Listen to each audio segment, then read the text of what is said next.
Hey, what's up, guys? John here. I'm sitting here with the CEO and founder of Atlas Survival Shelters, who builds bunkers and survival shelters for some of the most high-profile celebrities, entrepreneurs, and executives in the world. He's traveled to 36 different countries in the last 6 months, and no one knows anything more about survival shelters and bunkers and SHTF events than my man Ron right here. Thanks for joining me. Thank you for having me. You got it. You got it. So tell me a little bit about some of the high-profile people that you've been dealing with, communicating with, and working with. Oh, right to the big names, huh? Yeah. Well, I mean, okay, first of all, people who get bunkers want to keep it private. So I'm not going to disclose really any of my clients' names or locations other than the ones that have been public about it. And the only ones that have been public about it has been Kim Kardashian. I did a bunker for Kim and Khloe and was on an episode of Keeping Up with the Kardashians, which was fun. And I must say, I didn't think I'd like them, but it was kind of fun. So they were kind of cool with me. Turns out Kim Kardashian's kind of a conservative, but Khloe's your little liberal over there. But it was fun. We had a good time. I'm actually doing a bunker right now for the Tate brothers, the infamous Tate brothers in Romania that got arrested. And I'm building them a bunker, which is probably one of my larger private bunkers I'm doing right now. It's actually larger than Zuckerberg's bunker. Oh, wow. Okay. How big is it? Well, it's 6 of these units. It's 2,400 square feet, which is 6 10 by 40 shelters. And we started producing it at my factory in Poland months ago. And then, of course, everybody knows they got arrested, got thrown in jail for some false charges, and I guess it looks like they're probably going to drop all that stuff, but they're running free now. And I was actually the very first person that went and visited them and actually filmed them for my YouTube channel when they got out of jail. I felt kind of special. It was just good timing that I was going to Europe, and I said, "Can I come by and talk to you?" So I went over there and interviewed Tristan, did a little video with him, and of course Andrew was there walking around without a shirt on with this cigar in his mouth, and the first thing I noticed was that none of their cars were there. They were all gone, and the only car that was left was this old Russian car. I mean, it was just something from like the early 70s. Yeah. And I was making jokes about there's no Lamborghinis or Ferraris here today, but for the most part, when somebody gets a bunker, they're not advertising it. They're not bragging about it. Right. It's more private than their bank account, I'd say, because if the shit hits the fan, they don't want people to really know that they have it, especially their neighbors. So a lot of them make me sign non-disclosures. And as you know, I'm doing some pretty high-profile people right now. And you saw one earlier, and you know who it is. But under my non-disclosure, we can't even hint about them on today's podcast. But it will come out later, as you know. So, but I can clarify one thing about Jeff Zuckerberg's bunker. I guess I was the first person they contacted to buy one of the bunkers from me, and of course it was going over to Hawaii. And now I am under a non-disclosure with Zuckerberg, so I'm not going to give away too many details on it. But it's been made public that he has a bunker. I'm just here to make it public. It's not what the media is portraying it to be. Yes, he has a bunker along with other billionaires, but it's not that big, it's not unreasonable, and it's not crazy. It's just a little larger than the average millionaire's bunker, but it's enough to suit him. And technically, I think they even called a storm shelter on their plans, but when you get around to it, it is an underground shelter, and it has all the features that you'd want in a shelter, but it's not a $57 million bunker. Today's video is sponsored by GreatCreditFast. Do you want to invest in real estate or possibly Airbnb? Maybe you want to start and grow a company or a business or possibly get debt free. With great credit, you're able to achieve all of this and much, much more. The last thing that you want to do is borrow money from a credit card company paying 25 or 27% interest, because when you look at the real numbers and you look at what's actually happening in the economy, that's the worst strategy, and it's almost a guaranteed failure. Take a look at this. So if you're borrowing $10,000 at a 27% interest rate, paying $250 a month, It's going to take about 9 years to pay this off and about $16,000 in wasted resources paid to one of these credit card companies. However, with Great Credit, you're able to do a balance transfer in most cases and get debt-free for 0% interest and pay this off in a fraction of the time. In 2008, banks started tightening up lending restrictions, and that's exactly what they are doing now. They're getting ready to tighten up lending restrictions, meaning that if you have that low credit score, 400, 500, 600 credit score, if you're in that even low 700s, it becomes much more challenging to get access to money. But if you look at Blackstone, for example, Blackstone, they are using their credit and their relationships to raise money. They've just raised $30 billion to invest in single-family rentals. If you want to invest in real estate, you want to really grow and scale during the greatest wealth transfer of all time, you're going to need Great Credit to do it. We would love to give you a free consultation to see how we can help you at GreatCreditFast.com. That's GreatCreditFast.com, or give us a call at 561-430-5900. Now back to the show. Yeah, they were saying something like all in, he's $270 million bucks. I'm like, how do you spend that much money, even on just the land, the structures? I mean, yeah, a lot of it didn't make much sense. It's all fake news. It's fake news.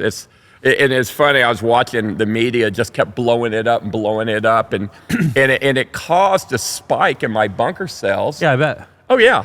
I mean, technically, I sold millions of dollars of bunkers because of the added hype and the extra interest. I mean, I'm on social media as well, and I have this YouTube channel, and it's been really kind of slow. I've only been picking up a couple thousand subs a month, and in the month of December, I picked up over 30,000 subscribers and got 10 million views on my videos, all related to Jeff Zuckerberg's news about his billionaires getting bunkers and all this stuff. But are they getting bunkers? Yeah, but they're also buying yachts. They're also buying airplanes. They're buying all the luxury goods. Bunkers is just one of the items that billionaires own. When you have so much money in the world, you're running out of things to buy. Right. And when there's such a thing as a luxury shelter like I make that can have sunken living rooms and pool tables and stripper poles, if you're like one of the Tate brothers, he always talks about, we're going to have 2 stripper poles in there. Yeah, the bunkers become kind of a man cave. Yeah. And you saw one earlier today in the factory here that had a sunken living room with handrail. And yeah, beautiful. Yeah, I mean, they'll put a pool table down there and it'll be underneath the house. And the way it works out is you have a brand new house that you built, and then you have these bookshelves. And the bookshelves will open automatically. And you walk into that room and you go down the stairs into the bunker. So it's like a secret passage leading to a secret bunker. You know what? If you have everything in the world and you can afford it, everybody has a bunker that can afford it nowadays. Plus, it's relative. I mean, we live in a world where they may need it one day, where 10 years ago, no one even thought they would need it in their lifetime. Right. Now the attitude is, we may need this bunker next year, or even this year, by the end of the year when the election comes around. Yeah. Who's your average buyer now? I would say the average buyer is between 50 and 60 years old. He just sold his company, or she just sold her company. That's the funny thing is half of my customers are women. People wouldn't think that, but half of my customers are women. But on average, the average customer is a gentleman who just sold his company somewhere between 20 or 30 million and 100 million or even more. And they want to fulfill their life dreams. And what is that? That means to buy some land, put a bunker down, build a barn on top of the bunker to hide the bunker, or build a house or a log cabin on top of the bunker, and basically live out the dreams that I've been putting on YouTube for all these years now, showing all these secret bunkers with secret passages under the houses. It's just, you got to admit, if you had all the money in the world, you would do it too. But there are people who don't have all the money in the world, and they want a bunker too. And I have come up with products and shelters to help those people. One, and primarily, believe it or not, my average bunker just 2 years ago was like $85,000 to $100,000. Then I lowered it down to 40 or 50 for a smaller unit. I cut that in half, and now I have a precast concrete shelter with the air system, which is what you need to breathe, coming out next month. I've been waiting months for the molds to get done, coming out for only $20,000. And I don't know what I'm going to call it yet, probably the backyard bunker or something like that. But it's very small. It's looks like an igloo. And it really is a glorified septic tank looking system, but it's round and it's about 8 feet wide and 12 feet long. And it's perfect to just sink in the backyard or in the front yard or in the side yard, anywhere you can put it, okay? You just put it in the ground like a storm shelter, you put it in the ground like a septic tank, but it's 4 feet underground and it was made to withstand a blast and the fallout, which follows a blast. So you don't have to be in these bunkers, but maybe 1 day, 3 days, 4 days, four days tops, okay? Because the radiation decays so fast that you can come out of the shelters really quick. Now, I know Hollywood likes to make it sound like everyone's gonna glow and turn green and it'll be 20,000 years. That's not true, that's Hollywood. When a bomb goes off in the atmosphere, and there's always gonna be an airburst, the fallout is created from the actual metal casing of the it pulverizes, it becomes a dust. That is your fallout from the actual okay? And that will blow downwind, okay? It decays at the rate of 90% per day. So by the next day, the intensity of the radiation from that fallout is only 10%. By the next day, it's 1%. Next day, it's 1/1000th, and next day, it's 1/10,000th. So after 3 or 4 days, you can leave your shelter and go back out. Now, they always talk about how the skies are going to be black and it's going to be a winter. Well, that could be true if Russia and China was to release their entire arsenal on the United States of America and put 1,500 warheads all over America. What would cause the smoke would be all the fires. The radiation would be gone after a few days. But the smoke from the fires, if they did it in the summer, when there's no rains coming, the fires would burn all summer. So it's always the timing. If we ever have an Armageddon, you better hope that they do it in someplace like January or February when it's the rainy, wet months, because nothing's going to burn hardly, or it's going to get put out like from the rains today in the snow. So it's all about timing. Okay? So when's the worst time? April?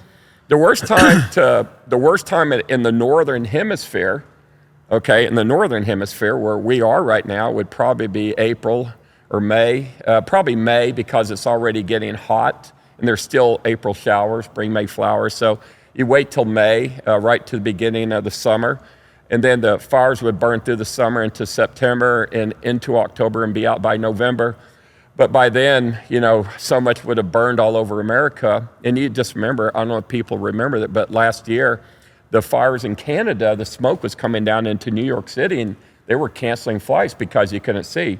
So that was a taste of what a winter would feel like because all the smoke in the air.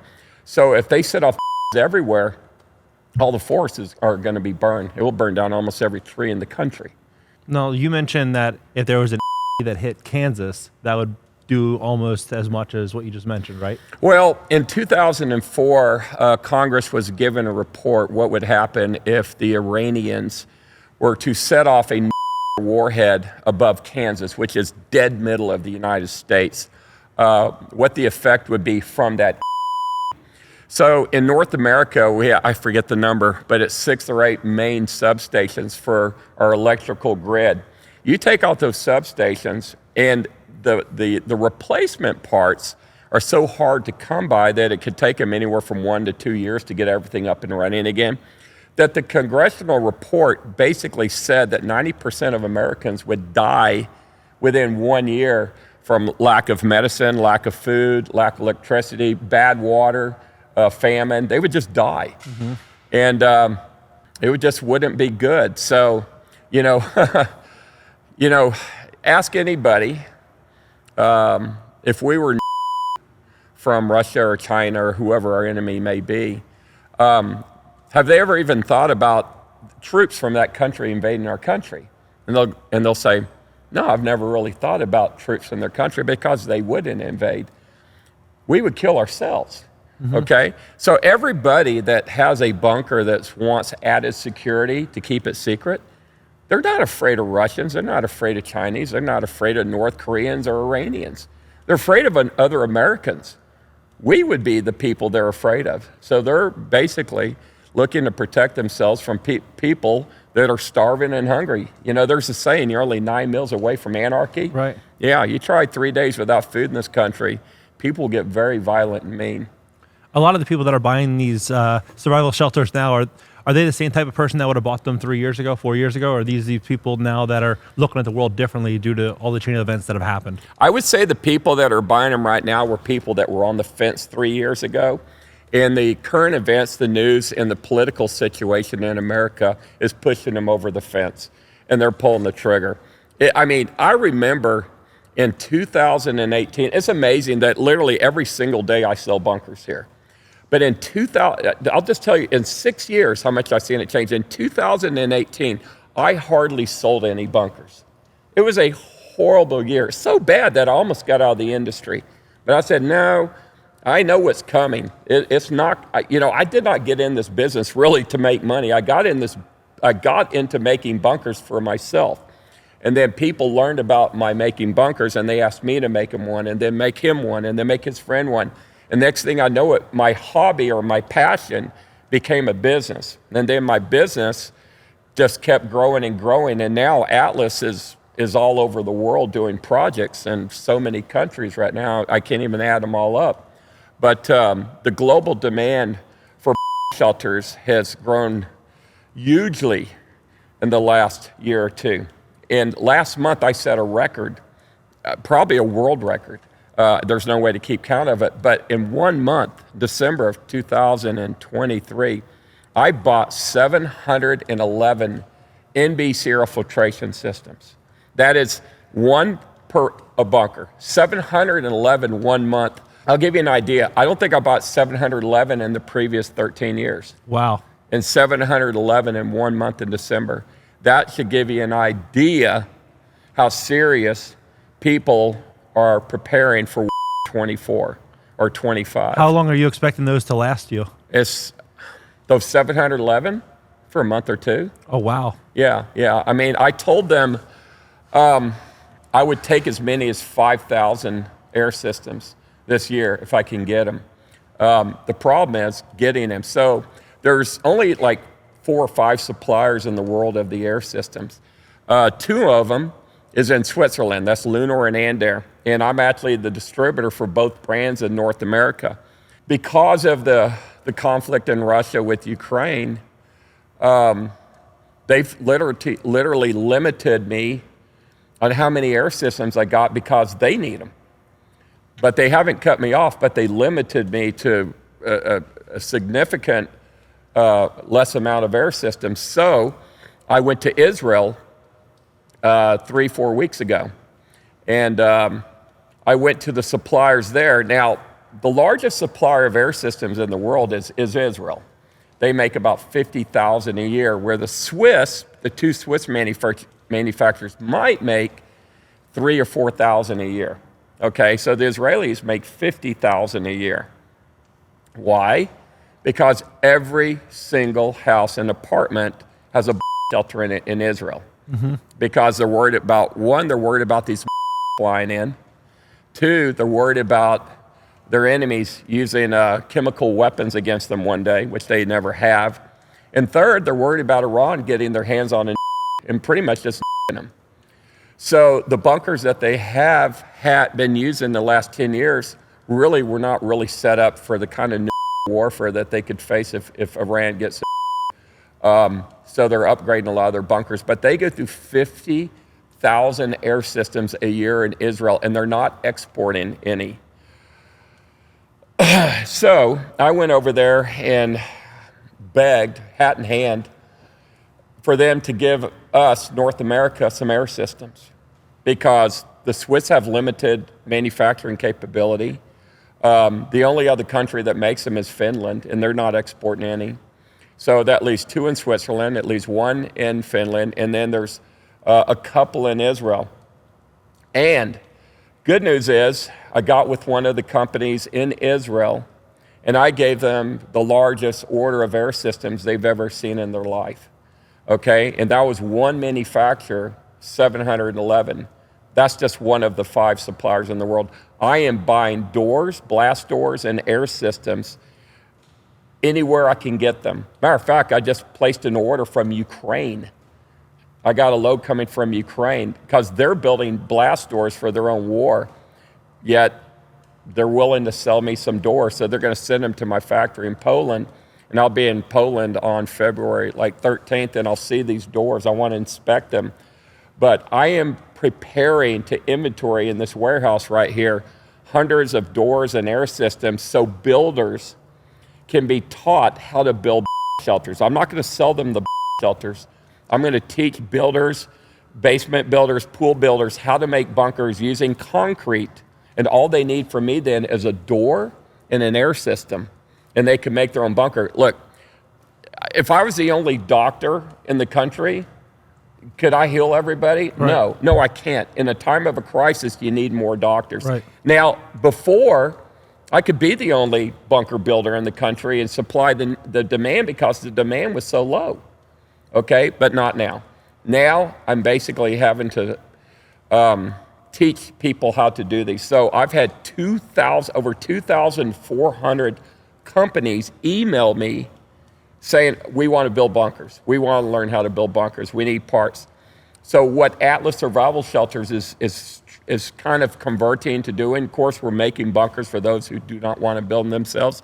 We're converting to becoming like the Home Depot of building parts of doors and air systems and blast valves and everything needed so people can start building bunkers themselves. And we're coming out with a new air system that I picked up in Israel, which is the most popular air system they use over there. See, each one of these rooms in every apartment, let's say they're building a 50-story building, which is most of the apartments are high-rises there.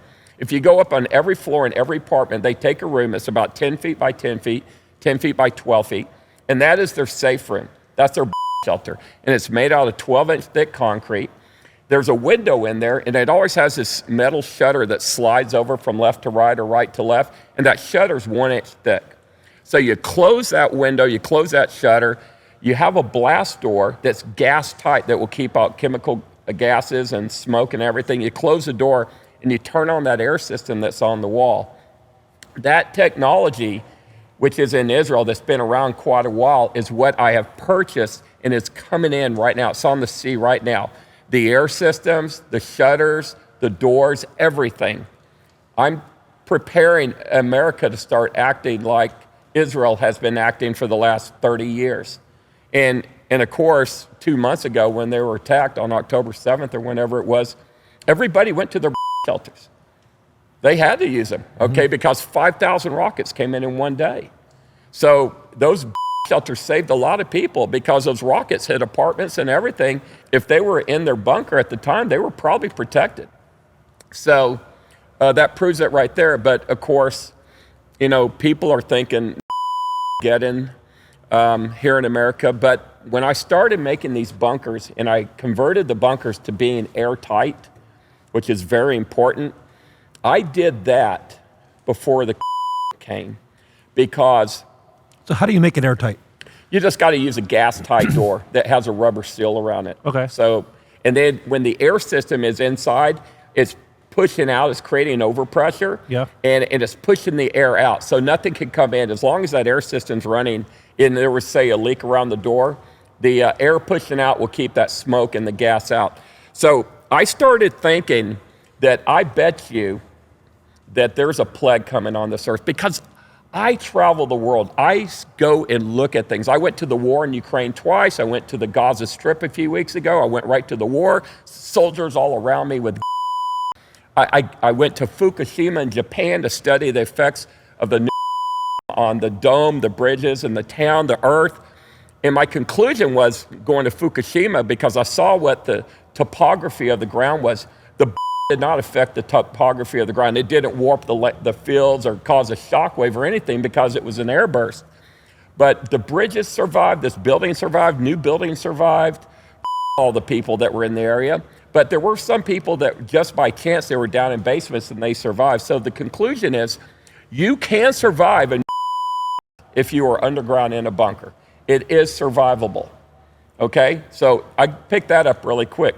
The second thing that amazed me was the effects on this building that was called the Dome. Okay, so there's this building that had a dome on top, and the went off 1,500 feet right above this building, and the dome is still intact. It was a little bit warped, but because it was bullet shaped, it's like a going through the air, right. You know, the air's coming off of it. That building survived. And that gave me the idea when I went to Ukraine to help those people to develop a shelter that we could produce right there in Ukraine, that the average person in Ukraine, we could just give it to them, okay? Or the government could give it to them so they could go underground. And even if our, because there's coming in, there are millions of rounds of artillery, they could be in this bunker and they could survive because of the dome shape of the bunker. The curvature of the bunker would deflect the energy.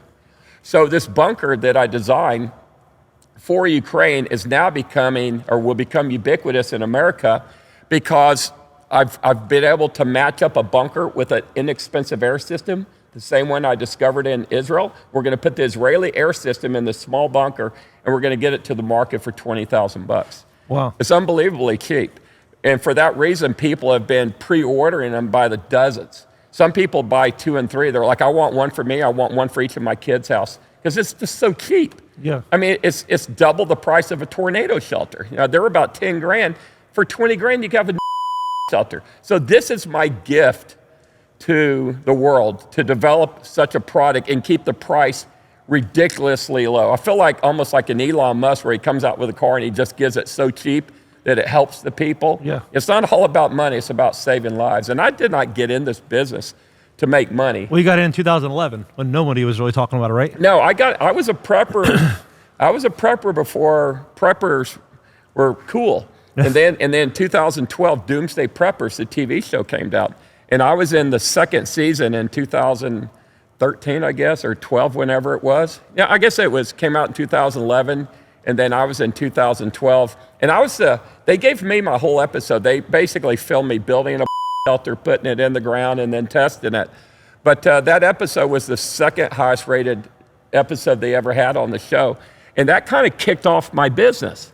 So you ever ask, how did you get into it? Well, that kind of kicked it off. And that's what made Atlas kind of popular, was being on that Doomsday Preppers. And at that time, all I was making was these round galvanized culvert shelters. And then I started coming up with new products and new shapes. I came up with the which looked like a genie bottle, and then the modular, and then this concrete, precast concrete one that looks like a loaf of bread or an igloo, you know. But I just keep developing new products, and it's really my passion. And you know what? Who knows? You never know your calling in life. But I believe in what I'm doing, and I'm very passionate about it. And I believe that, you know, what I'm doing one day, God forbid, will save a lot of lives. But it's going to be a drop in the bucket for the amount of people that I can save. Because even if I got 5,000 air systems, you're talking 5,000 households. That's all I could protect out of a country of 330 million.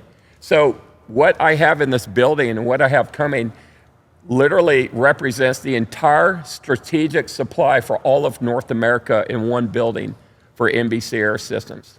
There might be one or two somewhere else, I don't know, but commercially available to the public and for sale, it's a drop in the bucket. I wish I could do more, but there's just not enough time, I feel, and there's not enough supply. And there is nobody, and I mean nobody, making NBC air filtration systems in North America that are worth a flip that you can buy. There's a couple people that are making like a little black plastic thing with a little tiny fan motor in it. It's a gimmick in my book, and it's a gimmick in all the books on the manufacturers. It will not do the job. But there's people trying to take advantage of people and selling what they're calling an air system for like whatever amount of money, and it's just not going to work. It's got to be a real Swiss-style air system to do the job, okay? Or as an Israeli air system. Both of those are good.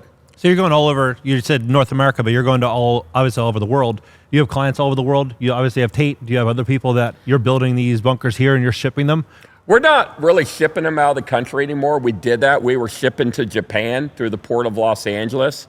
I stopped doing that because the freight was so high. So what I decided to do, because so many companies were contacting me and saying, hey, we want to build bomb shelters too, from Australia, from Japan, from Vietnam, from Italy, Spain, Poland, all over the world. So what I'm basically doing is I'm traveling to these countries, looking at their facilities, and I'm giving them, or they're acquiring from me a license to build Atlas products under our patents and our technology, using our intellectual property for their country. So I save that customer the time and the freight cost. My goal has always been to keep the cost as low as possible to help people, okay? And the only way I can help them is to make it affordable and readily available in their local country. So Atlas is going global. I mean, we are global, but we're just a drop in the bucket right now to where we can be and should be in the near future based on the world economic conditions and all the wars that are popping up all over the place. It's just really sad. So is Atlas successful now? Our success is bittersweet because I would much rather have a free country and have no work than have all the work I have right now and see our country run by such idiots in government and the decisions being made that are putting us in the situation where people feel like they need shelters. Yeah. What do you think would be the most likely outcome over the next couple of years for a reason for needing this shelter? I don't know what's going to happen this year, but if China invades Taiwan, it's going to depend on what does. Does he commit forces and we go to war with China? I hope nothing happens. Look, I've always lived by it's better to have it, not need it, than need it, not have it. Nobody prays more than me to never have to see anybody have to use one of my shelters to survive. I hope that never happens. But the people who buy them, they don't want to see the same thing either.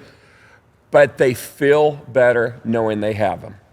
Okay? If you were in a plane that was burning, you'd feel a lot better wearing a parachute than not wearing a parachute in case that plane can't land. At least you could jump out. So these bunkers are a place that people could jump into. So what I've done to soften the sting to their wallet, because not everybody's multimillionaires that buys bunkers. A lot of them are just regular people, and they're giving up on an RV, they're giving up on a bass boat, and they're like, I want a shelter now. So to lessen the sting, I try to put a recreational value on the shelter. So I advertise them as a room under a house, or a wine cellar, or even a movie theater, or some kind of hobby room, a fishing room to make fishing rods or something. But they always have a recreational value, but at the flip of a switch and the closing of a door, they magically will turn into a fallout shelter. And they can protect your family from tornadoes, from hurricanes, from wildfires, from even so I was talking about this earlier and I forgot what I was talking about. I started switching my bunkers to being airtight because I worry about an airborne plague coming that will wipe out half of humanity. And I hope I am wrong, okay? But I worry about an airborne that will creep across the world that if you do not have a place to go, you're guaranteed death because you're going to breathe that in. I wanted to give everybody a chance to go into a biologically sound environment to feel safe from that airborne. Now, to date, there has never been an airborne like the one I'm thinking of. But the scary part is there are laboratories trying to develop an airborne that could wipe out mankind. That's scary to know that. Last I heard, there was like 7 laboratories trying to create it, yet there's less laboratories trying to create a cure for. So you got more people trying to kill everybody than more people trying to save everybody, which sounds ridiculous. But the truth is, there are people on Earth that are very powerful that believe that a culling of the herd might be suitable to save the planet. And of course, you know, there's been that thing around for a long time about, you know, the perfect amount of people would be 500 million people on Earth. And of course, you know, Bill Gates caught a lot of shit for, you know, what he said and did, especially in my video, you know, where he's talking about, like, I believe the threat of warfare is pretty slim in my lifetime, but I put the threat of a biological plague in my lifetime at greater than 50%. So I did that video about him saying that 6 months before and of course it went viral. But Bill Gates is kind of a hypocrite. So he I believe he has 11 properties, and he built a $5 million approximately bunker at every single property. So my video is called, Why is Bill Gates Building So Many Shelters? Well, he wasn't really building them for new war. He's building them for an airborne that has never been developed, that's never been seen.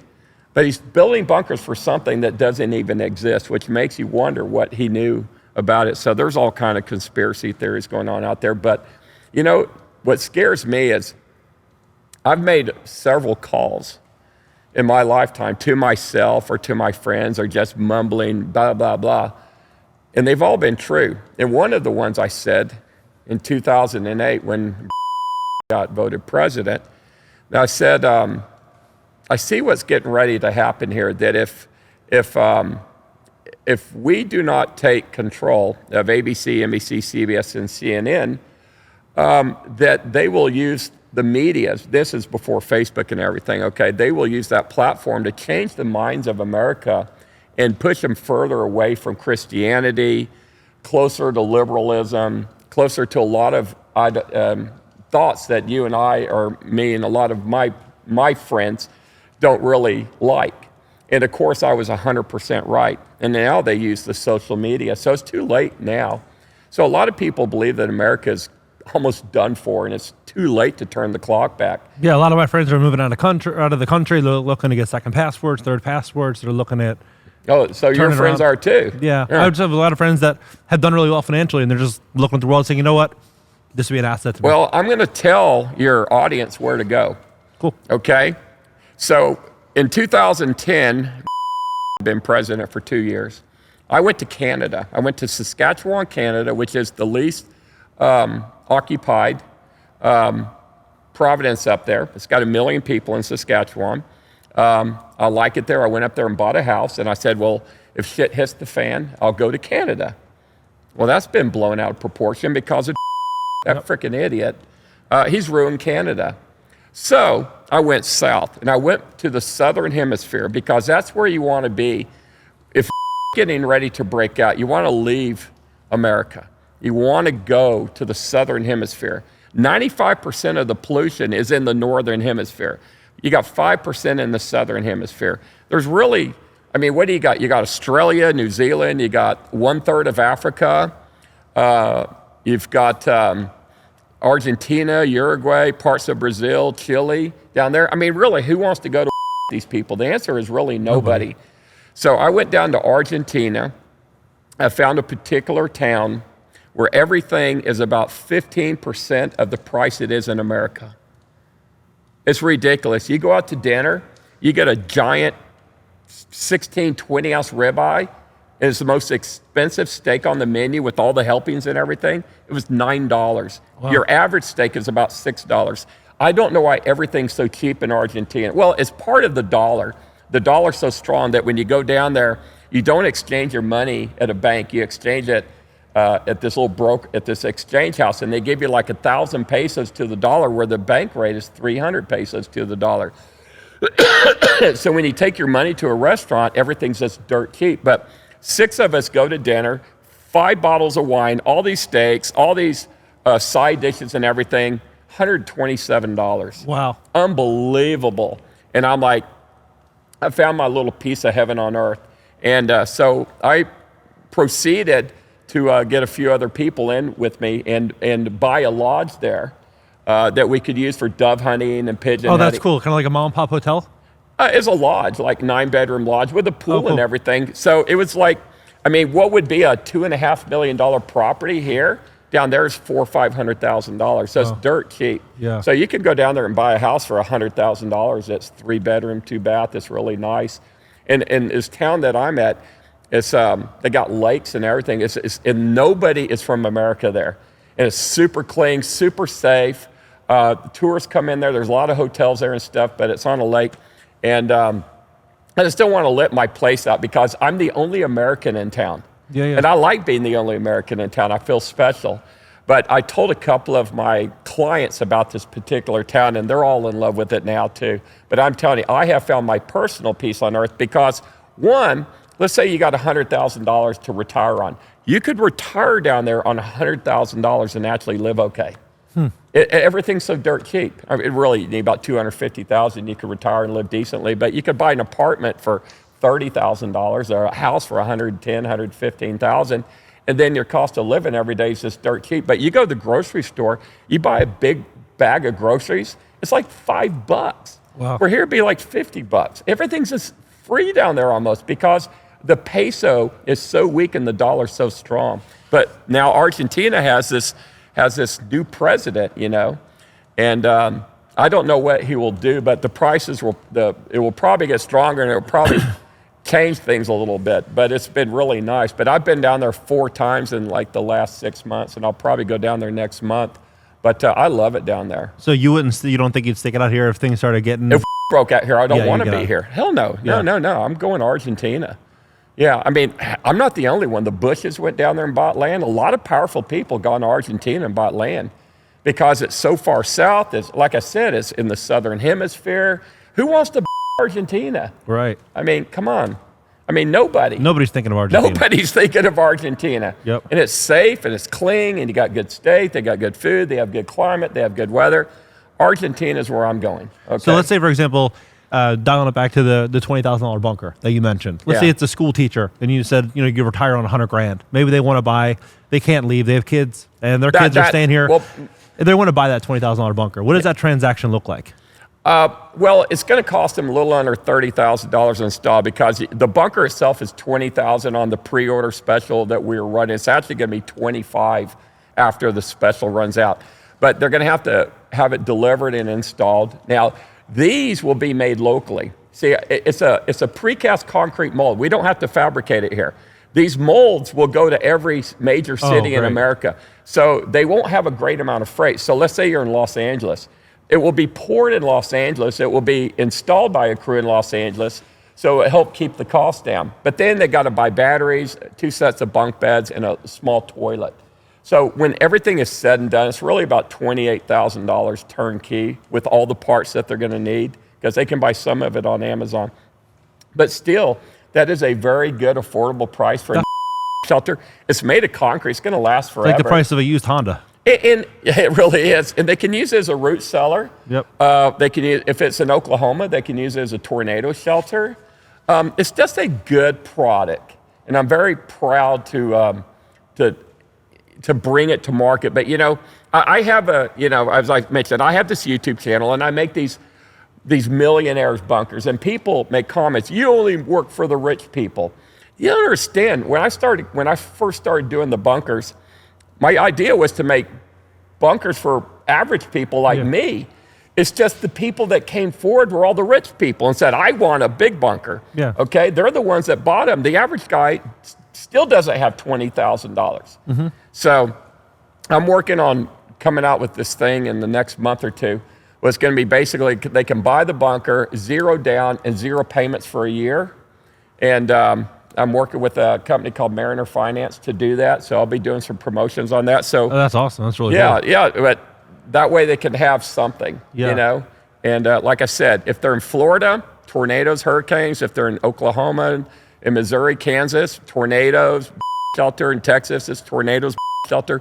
California, wildfire shelter and shelters. But it's always a shelter, but it can be something else, including for wine cellars. You really don't want to be putting down there, I don't think. I don't know yet.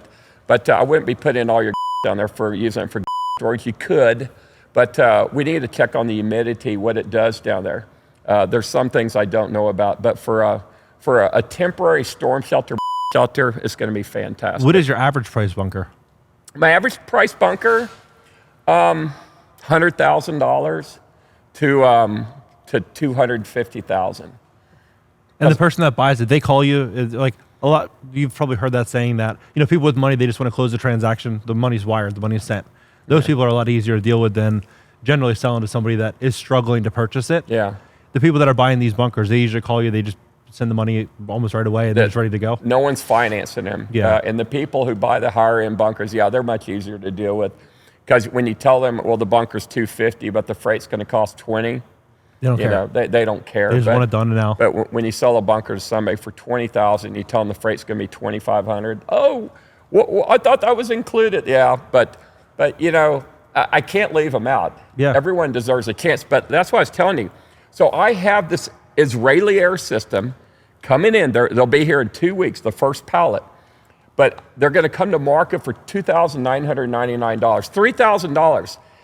So I've even cut the $20,000 one down to $3,000. But this is what they have to do. They have to get the air system. They got to get a roll of like 6-foot plastic, few rolls of duct tape, and they have to literally take a room in the house, and they got to tape up the walls, and they got to put the plastic up and duct tape it, and they have to make that room airtight. Then with that air system in there, they literally have almost an inflatable fallout shelter, okay? Now, it's not going to do any good against protection, but let's say the gone off in Dallas, and we're downwind, and we survived the blast, but here comes the fallout. They start putting up their plastic, they tape it off, they turn on this $3,000 air system. So now they don't have to buy the shelter because they figure, well, I'm not in a zone, I'm far enough away, I just worry about the fallout. So for $3,000, they can have a fallout shelter. So I trumped myself from the $20,000 now down to the $3,000. And you're like, why do you keep doing that? You're taking money out of your pocket. I'm not taking money out of my pocket, I'm helping. Yeah, mass market, you're helping a lot of people. Mass market, and so that's why I said I'm trying to get further away from making as many shelters as I can as to supplying as many people as I can to help themselves and do it yourself and make this little safe room, or if nothing else, if they don't want to do that, yeah, they can go ahead and buy the shelter and go underground because there's no safer place you can be than underground. Do you have to have a permit when you put it in your? Yeah. Yeah. No. Yeah. So you can basically just go in there. You can have someone excavate. Just dig a hole and drop it in. Now in California, you're supposed to get a permit, but no one's going to get one. Yeah. And I'm not going to make them. They can do whatever they want. But California doesn't enforce the laws they have on anything. Right. So, but in Texas, you don't need a permit. Yeah. What's the biggest mistake people make when purchasing a bunker? Probably not getting it big enough, because once you get in there, you're going to realize that I wish I'd bought that little bigger one. So people will call me a lot and say, "Do you have anything in stock?" Or do people cancel? And I go, "Yeah, they cancel all the time because they come here in person and then they see a bigger one. And they're like, ooh." Yeah. You know, that's why I don't go to a boat show. You ever been to a boat show? No, I haven't. Well, you go to a boat show and you're looking for a canoe. Yeah. Okay. Well, the canoe ends up being a John boat. Then the John boat ends up getting a motor on it. Then the John boat with the motor is next to the bass boat that goes 80 miles an hour. So the next thing you know, you went in there for a canoe, you come out with an $80,000 bass boat that goes 65 miles an hour. So it's the same with the bunkers. When you come in here on a low budget and a small one, and then you start seeing these bigger bunkers, you start realizing the recreational value you could have that if you went and bought 15 acres of land somewhere and you went and buried the bunker in the ground and then built a barn-dominium or a barn on top of it. And then you could put in that secret passage and you could basically live out that fantasy, like having the bat cave, for yourself in a bunker and having a retreat that if shit hits the fan and breaks out in a major city, that you can go to your land and try to ride the out down there, because people are worried about in this country. They're worried about revolution. Ray Dalio was talking about this in 2022, saying the biggest problem coming forward is likely Civil War. And now there's a movie coming out in spring 2024 called Civil War. And it's produced by yeah. So you know whose point of view it's going to come from. It's going to paint people like me or patriots or Christian that support as probably the evil, bad people. I don't know what year it takes place. I don't know if it's in the future or what year that movie takes place. I'm not sure. But he also produced the movie Leave the World Behind. Yeah. So he produced that one. He produced this one in an election year, and these they're going to pull out all the weapons to try to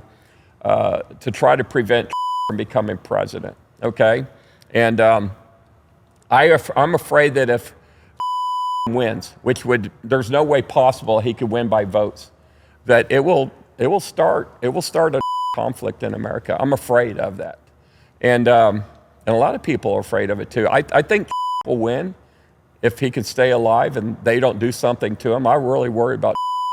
I actually offered, and I talked to his chief of staff the other day about coming right here to this factory and having a rally. Huh. Yeah, so the invitation is to right now to have a rally right here at this factory. He knows who I am. That's cool. And his people know me. But they actually reached out to me a while back for bunkers. Oh, wow. So, yeah. And so he has some of the same people on his staff for his reelection. And I told him, yeah, bring him here. I'll be glad to probably get 15, 20,000 people here to come see him. But, I don't know what the backdrop would be, but it would be like, you know what? You leave as president, you're all going to need this company, you know? Yeah, business will be booming. It's really sad. Good for business, bad for business. It's the same in the oil business. Bad for the oil industry, but all the oil people support him.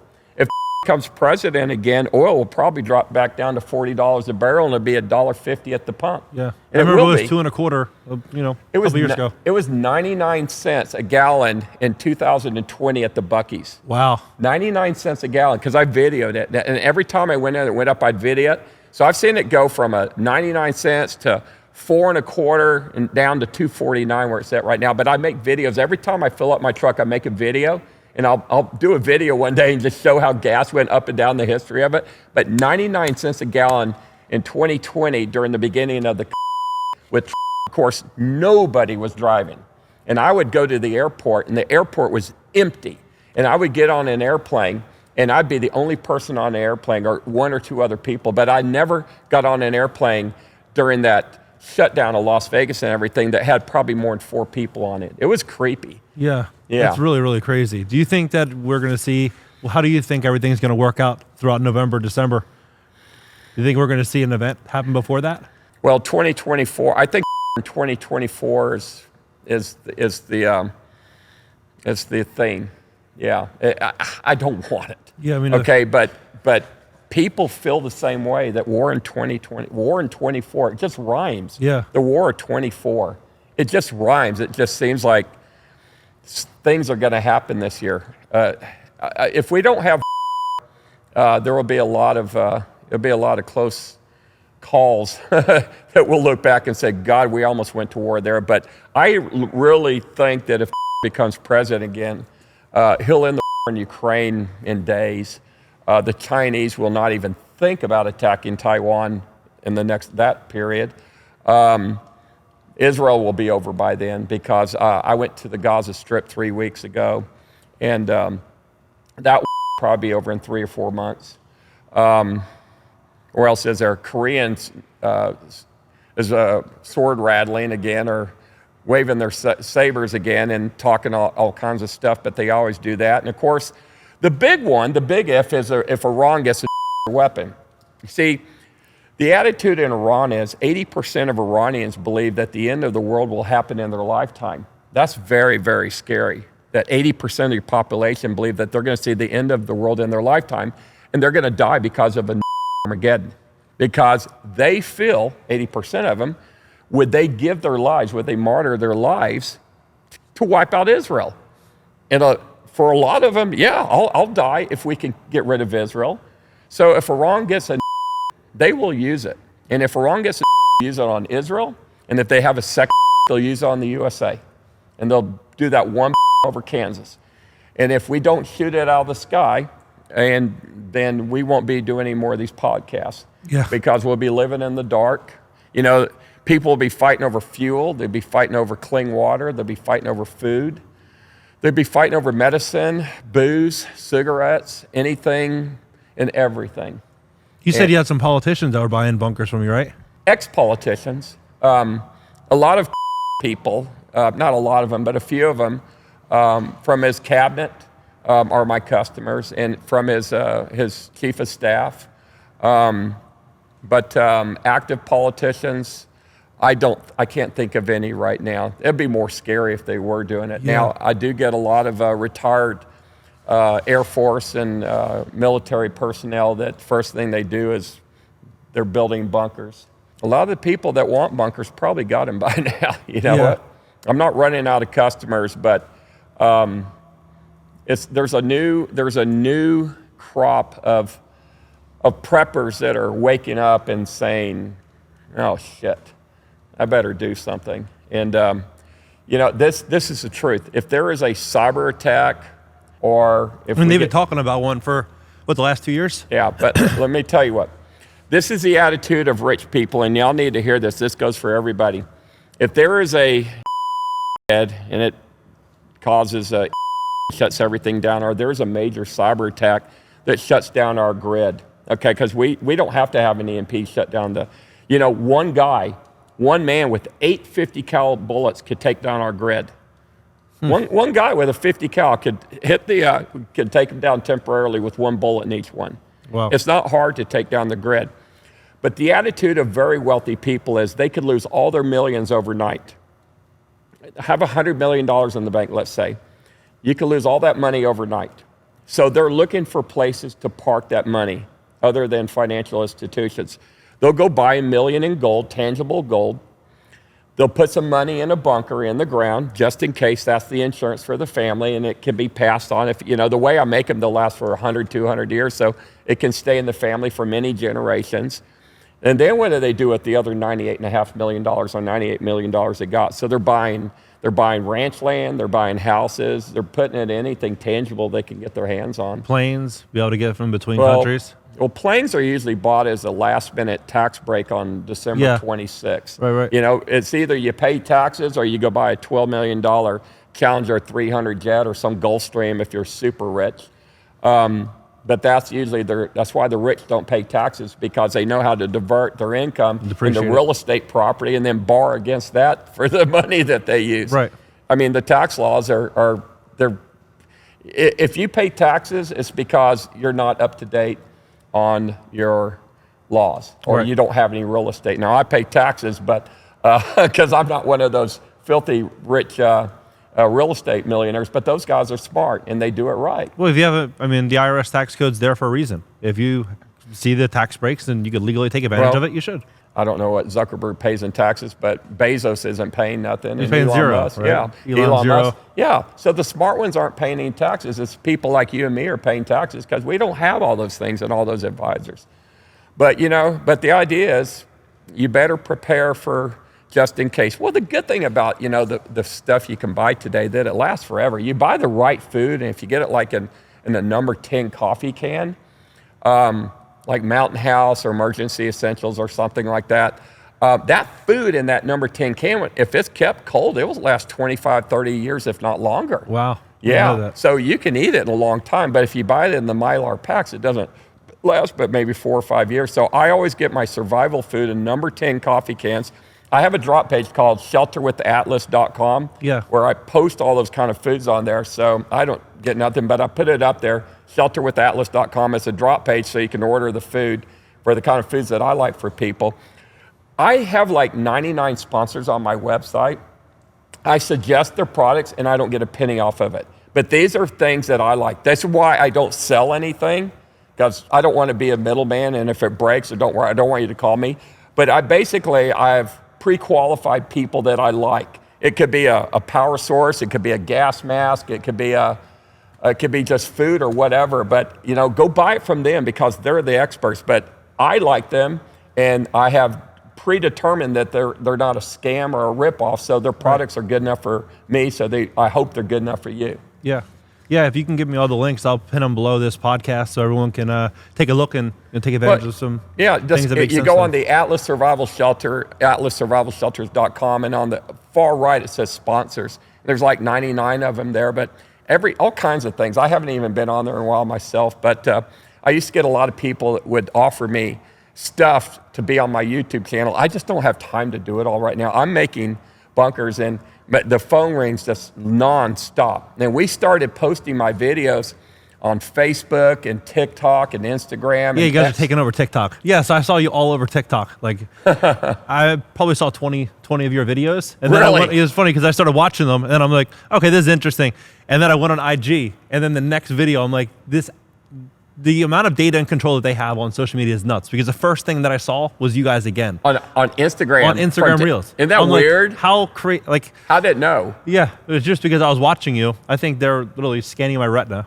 And they're like, okay, there's interest here. And then they're taking that data and then they're pushing it over to IG. Well, I'm relevant right now. Atlas is relevant. And You know, and all the news with Zuckerberg and billionaires getting bunkers. Is it true? Yeah, they're getting bunkers, but they're not building $50 million bunkers that I know Who's got a of. bigger bunker, Tate or Zuck? Tate. By a lot or a little bit? Zuckerberg's is like 2,000 square feet, and Tate's is like 2,400. Oh, okay. So it's not much bigger. You said when you went to meet with him, he was just a super cool guy. He picked you up at the airport and just like Tate? Yeah. Yeah, I mean, Tristan picked me up at the airport. He picked me up in this blue Bentley or Rolls Royce, whatever. And I was like, this car is so cool. Took me to dinner, and then Andrew showed up. And I knew nothing about these guys. Yeah. I was just thinking, who are these 30-year-olds with all this money? So I'm eating dinner with Tristan, and then Andrew shows up with some guy. They sit down. I'm like, "Is his brother? His brother's kind of arrogant, whatever." That's what I was thinking about Andrew and stuff. And then I go and leave, and I don't think nothing about it, you know. And then they started making the news and stuff. And then I went back again. I go, what's going on here? And next thing I know, now they're in jail. Yeah. Okay. And so I've met them like 4 times at their house. And but, you know, Andrew is what Andrew is. He's like that in person. He's like that in his videos. He's just stern and to the point. Tristan's a lot more laid back. And, you know, Tristan's your Christian guy. And Andrew's turned to, he's changed religions. But, you know, they are what they are. And I asked him how he made all his money. You know, it's like, how do y'all make all this money? So if people don't know, when you, I guess in magazines or someplace they advertise where you can call and talk to some girl, whatever, say whatever you want for like $4 a minute. Yeah. And that was their business. And they sold that business for several $1 million. And they put most of that money into Bitcoin when it was $3,000. Huh. And that's where they got their money from, because Bitcoin's now $45,000. Yeah. So, and then they started that subscription, Hustlers University, and they had like millions of people. They made their money on really Bitcoin. That's probably more of a passion and a hobby to them. But if they sold their business somewhere around 25, 30 million bucks. So let's say they put 20 million into Bitcoin when it was $3,000, and now it's gone up 15 times. Okay, that would give them probably a net worth around $250, $300 million. No one really knows what they're worth. Yeah. But when you go to the house, they've got like 10 cars there, and they got some other cars somewhere else. But when I was there last time, which was about 2 months ago, I saw them I was the first person to interview them when they got out of jail. Okay. And I went there and there was no cars, just this red Russian thing. Then I went back there about 2 months ago, and then there was a couple Ferraris, and they got some new cars because they hadn't given the cars back or their watches. They took all their watches too. Huh. So they went out and just bought some new cars. So no one really knows what they're worth. But, I mean, they've got money. Yeah. Okay. But, you know, you buy Bitcoin at $3,000 a coin, it goes to $30,000 or $40,000. Anybody would be rich. Yep. So it was good timing on their part, but they did start a business. They are very smart. They're very intellectual. They carry on good conversations. They're much smarter than me. When I go back next time, I'll do a video like we're doing right now, and I'll sit down and do a conversation with them. I wanted to do it last time when I was there, but they were filming the interview with Piers Morgan at the studio. So I went by the house. I looked at some things, measured some things for doing the bomb shelter and stuff, filmed a little bit of the cars and stuff, and left. But I didn't even see them when I was there last time. So I've met them, I guess, 3 times in person. And the 4th time I've been to their house, they weren't there because they were filming. But no, I get along with them. Yeah, you get to meet. It seems like you get to meet a lot of really, really cool and interesting people. I do. What you're doing is being felt by the world. So you're doing something really, really cool. I like my customer base. You know what? They're my people. Yeah. They think like me. The thing with preppers, we all think alike. Yep. We have the same thoughts. We're torn from the same piece of cloth. We think the same people are idiots. We think the same people are great. We love our country. We love our religion. We love our freedoms. Yeah. And we dislike the crazy people that are trying to mess up this country.